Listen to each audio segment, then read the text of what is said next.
Sir sir ಅದೇ ಪರ್ಟಿಕ್ಯುಲರ್ಗೆ ಆ ಹಾಡುಗಳನ್ನು ರೆಡಿ ಆದಾಗ ಸರ್ ಎಷ್ಟು ಸಾಂಗ್ಸ್ ಎಷ್ಟು ಟ್ಯೂನ್ಸ್ ಅಂದರೆ ಚೇಂಜ್ ಮಾಡಿರೋಂಥದ್ದು ಇರುತ್ತೆ ಒಂದು ಸಿನಿಮಾಗೆ ಅಂದಾಗ ಆ ಸಜೆಷನ್ಸು ಅದನ್ನು ತಗೊಂಡಾಗ ಮತ್ತು ಫಸ್ಟ್ ಓಕೆ ಆದಾಗ ಆ ಎಕ್ಸ್ಪೀರಿಯನ್ಸ್ ಅದಕ್ಕೆ ಜಾಸ್ತಿ ಟ್ಯೂನ್ ಮಾಡಿಲ್ಲ ನಾನು.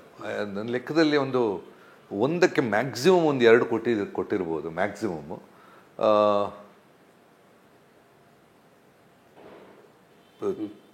ತಾಲಿಬಾನು ಫಸ್ಟಲ್ಲಿ ಓಕೆ ಆಯಿತು, ಸ್ವಲ್ಪ ಫಸ್ಟ್ ಓಕೆ ಆಗಿದ್ದು, ವೆರಿ ಫಸ್ಟ್ ಸಾಂಗ್ ಓಕೆ ಆಗಿದ್ದು. ಇನ್ನು ನೆನಪಿದೆ ನನಗೆ ಜಾಲಿಗೋ ಜಾಲಿಗೋ ಜಾಲಿಗೋ. ಇದು ಎರಡಕ್ಕೂ ನನಗೆ ಲಿರಿಕ್ ಇಶ್ಯೂ ಇತ್ತು. ನನಗೆ ಯಾವತ್ತೂ ಇವ್ರು ಹೇಳೋದು, ಪಾರ್ವತಮ್ಮ ಹೇಳೋದು, ಉದಯ್ ಶಂಕರ್ ಇರಬೇಕಿತ್ತು ಈಗ ನನಗೆ ಅಂತ. ಸೊ ಅಭಿ ಟೈಮಿಗೆ ಹೇಳೋದು ಅಂದರೆ ಯಾವತ್ತು ನಿಮಗೆ ಸ್ವಲ್ಪ ಡಿಫ್ರೆಂಟ್ ಟ್ಯೂನ್ಸ್ ಬಂದಾಗ ಆ ಡಿಫ್ರೆಂಟ್ ಲೈನ್ಸ್ ಬಂದ್ರೇ ಚೆನ್ನಾಗಿರೋದು. ಸೊ ಆ್ಯಕ್ಚುಲಿ ಇದರಲ್ಲಿ ಅಫ್ಕೋರ್ಸ್ ಕಲ್ಯಾಣ್ ಬರೆದಿದ್ರು ಸಾಂಗು, ಬಂಗಿರಂಗ ಬರೆದಿದ್ರು, ಆಮೇಲೆ ಉಪೇಂದ್ರ ಅವರು ತುಂಬ 1.5 ಗಂಟೆಯಲ್ಲಿ ಇವರು ರಿಕ್ವೆಸ್ಟ್ ಮಾಡಿ ನಮ್ಮ ಚೆನ್ನಾಗಿ ಹೋಗಿರೋದು ಅವರು ಹೇಳಿ, ಅಣ್ಣವ್ರು ಹೇಳಿ, ಗ್ಯಾಪಲ್ಲಿ ಮಧ್ಯಾಹ್ನ ಊಟ ಮಾಡೋ ಗ್ಯಾಪಲ್ಲೇ ಒಂದು ಸಾಂಗ್ ತಾಲಿಬಾನ್ ಅಲ್ಲ ಬರೆದಿದ್ರು. ಆಮೇಲೆ ಇನ್ನೊಂದು ಸಾಂಗ್ನ ಹಂಸಲೇಖ ಬರೆದು ಜಾಲಿಗೋ, ಇದು ಸ್ವಲ್ಪ ಮೀಟ್ರಿಂಗ್ ಇಶ್ಯೂಸ್ ಇತ್ತು, ಜಾಲಿಗೋ ಅಣ್ಣವ್ರು ಬರೆದಿದ್ರು, ಸಾರಿ ಹಂಸಲೇಖ ಅವರು ಬರೆದಿದ್ರು. ಸೊ ಒಂದು 5 ಒಳ್ಳೆ ಲಿರಿಸಿಸ್ಸು ನಾನು ಹೇಳ್ಬೇಕಂದ್ರೆ, ಒಳ್ಳೆ ಅಮೇಝಿಂಗ್ 5 ಕಲ್ಯಾಣಿ 2 ಸಾಂಗ್ ಬರೆದಿರಬೇಕು. ಎಲ್ಲ ಒಂದೊಂದು ಸಾಂಗ್ ತುಂಬ ಆ್ಯಕ್ಚುಲಿ ಒಂದು ಜಜ್ಮೆಂಟ್ ಅಂತ ಇರುತ್ತೆ ಅಲ್ಲ, ಅಲ್ಲೂ ಒಂದು ಜಜ್ಮೆಂಟ್ ಇತ್ತು. ಯಾವತ್ತೂ ಯೂಶ್ವಲಿ ಹೊಸಬರ ಚಿತ್ರದಲ್ಲಿ ನಾನು ಒಬ್ಬನೇ ಕೂತ್ಕೊಳ್ತಾ ಇದ್ದೆ. ಇದರಲ್ಲಿ ಬಿಗ್ಗೆಸ್ಟ್ ಪ್ಲಸ್ ಅಂದರೆ ಅಣ್ಣವರು ವರದಣ್ಣ, ಆ ಜಜ್ಮೆಂಟ್ ಚೆನ್ನಾಗಿತ್ತು. ಆಮೇಲೆ ಸ್ವಲ್ಪ ಏನಾದರೂ ನನಗೆ ಇಶ್ಯೂ ಅನ್ನೋ ಒಂಥರ ಮುಜುಗರ ಅಂದ ಕೂಡಲೇ ನನಗೆ ಹೆಲ್ಪಿಗೆ ಬರ್ತಾ ಇದ್ದಿದ್ದು ಅಪ್ಪು ಅವರು. ನಾನು ಕೆಲವೊಮ್ಮೆ ಏನಾಗುತ್ತೆ ನಮಗೆ ಈ ಕನ್ನಡ ಅಂತ ಇಂಗ್ಲೀಷ್ ಲೈನ್ಸ್ ಹಾಕೋಣ ಬೇಡವಾ, ಕಾಲೇಜ್ ಅಂದ ಕೂಡಲೇ ಇಂಗ್ಲೀಷ್ ಪದಗಳು ಬಂದೇ ಬರುತ್ತವೆ ಅಲ್ಲ. ಸೊ ಇದು ಸ್ವಲ್ಪ ಇಶ್ಯೂ ಇತ್ತು. ಇದು ನಾನು ಅಪ್ಪ ಹತ್ರ ಹೇಳಿ no problem, you can carry on, ಕೇಳಿಸು ಹೆಂಗಿದೆ ಅಂತ.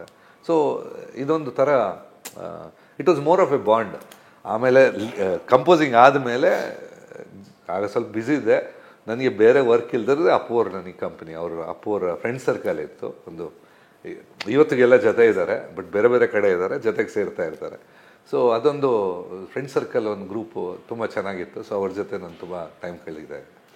ಸರ್ ಇದೆ ಈ ತಾಲಿಬಾನ್ ಅಲ್ಲ ಅನ್ನೋವಂಥದ್ದು ಅದನ್ನ ಅದೇ ಮಾತಾಡಿದಿರಿ, ಬಟ್ ಆದರೂ ನಿಮ್ಮಿಂದ ಕೇಳೋವಂಥದ್ದು ಆ ಲೈನ್ಸನ್ನ ಅಡಾಪ್ಟ್ ಮಾಡ್ಕೊಳ್ಳೋವಂಥದ್ದು ಅವತ್ತಿನ ಸಿಚುವೇಶನ್ಗೆ ಹೆಂಗೆ ಡಿಫಿಕಲ್ಟ್ ಇತ್ತಾ? ಬಟ್ ಅದನ್ನೆಲ್ಲ ಅಕ್ಸೆಪ್ಟ್ ಮಾಡಿದ್ರ?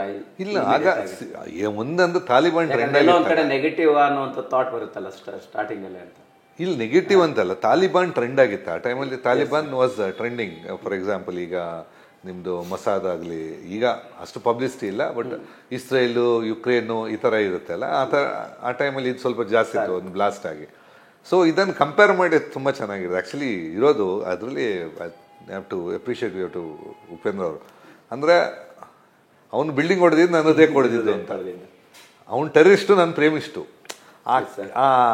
ಇದನ್ನು ಇಟ್ಕೊಂಡೆ ನನ್ನ ಕಾಶ್ಮೀರ ಬಿಡೋದಿಲ್ಲ, ನೀನು ನನ್ನ ಕಾಶ್ಮೀರ, ಸೊ ನಿನ್ನನ್ನು ಬಿಡೋದಿಲ್ಲ, ಆ ಒಂದು ಹೇಳೋದಿದೆಯಲ್ಲ, ಇಟ್ ಈಸ್ ಲೈಕ್ ಆ ತಾಲಿಬಾನ್ ಮೈಂಡ್ಸೆಟ್ಟನ್ನು ಇಲ್ಲಿಗೆ ಲವ್ಗೆ ತಂದು ಅದನ್ನು ಕಂಪೇರ್ ಮಾಡೋದು. That was something very different. But ಇದನ್ನು ಒಪ್ಕೋಬೇಕಲ್ವಾ. ನಾನು ಹೇಳೋದು, ಈಗ ಜನ್ರೇಷನ್ ಹಳೇದಾದ ತಕ್ಷಣ ಇದು ಏನು ಅಂತ ಕೇಳೋ ಸಾಧ್ಯತೆ ಇದೆ. ಬಟ್ ಅವ್ರ ಕಂಪನಿಯಲ್ಲಿ ಅದೊಂದು ದೊಡ್ಡ ಪ್ಲಸ್. ನಾನು ಹೇಳಿದೆಲ್ಲ, ಇಬ್ಬರು ಮಹಾನ್ ಜಡ್ಜ್ಗಳು ಕೂತಿದ್ರಲ್ಲಿ. ಸೊ ಅವರು ದೇ ಟು ಡಿಸೈಡ್, ಓಕೆ ಇದು ಮಾಡೋಣ ಅಂತ. ಸರಿ.